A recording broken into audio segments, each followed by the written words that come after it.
Right in this, let me play this montage. We played it yesterday, and I asked if Brian Williams and Tom Brokaw and Matt Lauer are proud because this is now the former prestigious NBC News brand and all the instances in which racial issues have been brought up. Listen to this. The Republican Party has decided to go all in for 2012 on getting as many old and white male voters they can. Because your side is playing that card. Okay, well, when you start talking about work requirements, you know what game you're playing.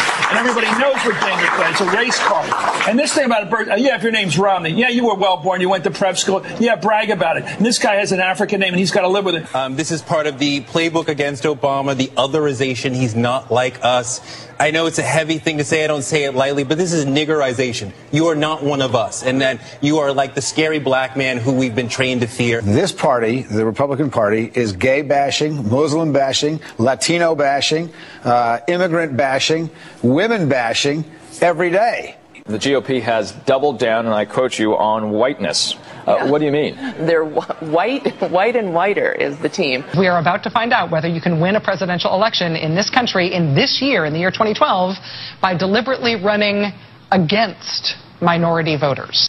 Romney is very, very comfortable, it seems, with people who are like him. That's one of the reasons why he seems so stiff and awkward. The Republicans and Mitt Romney have made the cold calculation. They want 100% of the racist vote in America. The Republican Party is becoming, just truly is becoming a whiter, more blue-collar, more populist, less well-educated party.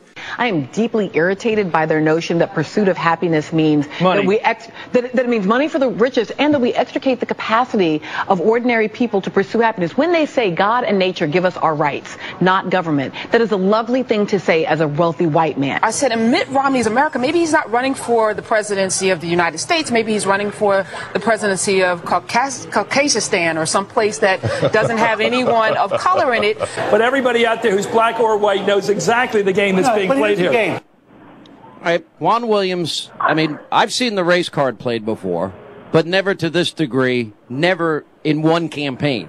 It's always one incident, two incidents, three incidents. This has now become a campaign strategy for the surrogates of Barack Obama, including, by the way, the vice president and the Truth Team member in Virginia. Well, do you think there's anything to be said about trying to, depress the vote with all the kind of voter ID lawsuits being foisted on the people by Republicans? And you mean you have to show a license when you get into the DNC convention? You have to show photo ID without any evidence that there is widespread fraud in elections in this country. So how do we identify, Ann Coulter, whether or not somebody is who they say they are? No, now you're getting to my area. I love that little montage there, and I particularly like the idea that Democrats seem to have that there are millions of racists out there. And if Republicans just put a lot of white people on their stage, which they didn't, but again, MSNBC turned off the convention whenever a black or Hispanic was speaking last night, that will be the secret message to the millions of white racists. Do you think if there were all these white racists, they haven't already noticed that the president is black? Do we really need to be pushing this on their assumption of a massive white racist? Every day we're going out into the protests. Now, this is not a mission that I can accomplish myself, as I cannot put on a disguise, and it would probably be a life-threatening event. There are Occupy movements all over Tampa, little protest groups that have shown up here. Not as many as they expected. And there was talk there were going to be tens and tens of thousands. Well, the Occupy movement, it didn't quite materialize, but they got this place set up in town called Romneyville. And all these left-wingers are there, and they're saying, need money for donations for food. And then we sent Lauren, our producer, and the Stanginator, Eric Stanger, down there. And what did they offer you? Free alfalfa sprouts or something? What did they? Granola. They offered free granola to anybody that goes into Romneyville. Then you got the march against voter suppression. Anyway, so we've been going out there finding these lunatics and doing these impromptu man on the streets. And there was some interesting reaction when my name and Fox's name was brought up. I would love to talk to Sean Hannity. I would love to talk to this. I mean, that would be so amazing. I'd walk up to him and ask him why he thinks Republicans have any business talking about anything at this point in time. George W. Bush was the worst president in human history. He turned a surplus into a record deficit. He put us into wars and was just like, whoops, I'm sorry. Actually, the reason we went to war, that didn't happen. I think that Fox News lies, and it's been proven that they lie, and it's also been proven that watching Fox News makes you dumber. Sean Hannity just bullies over whatever point you're saying. Most of what he's saying has very little relevance, very little in terms of fact base, and he's just really just badgering people. A lot of the stuff that they talk about just doesn't have a whole lot of basis in fact, and he just basically promotes the party line. Like, he'll still tell you that George Bush was a decent president, and that somehow Obama is so much worse.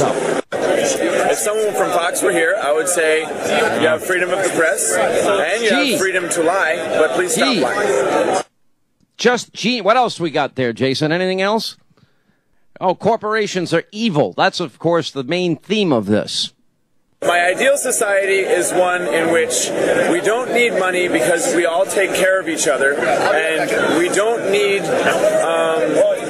we would need common laws like kindness and nonviolence, but not actual detailed micromanaging laws like you can or cannot smoke marijuana.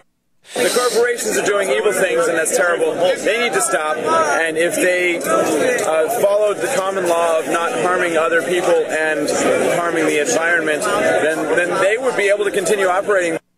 So the revolution is going to happen every day. Whether people like it or not, it's happening, and it's an organic revolution that's every moment. Every time I give a slice of pizza to a guy that doesn't have any money, he's going to eat, and that's a revolution. I got this bottle of water for free. That's a revolution. The government actually paid for it, which they should do.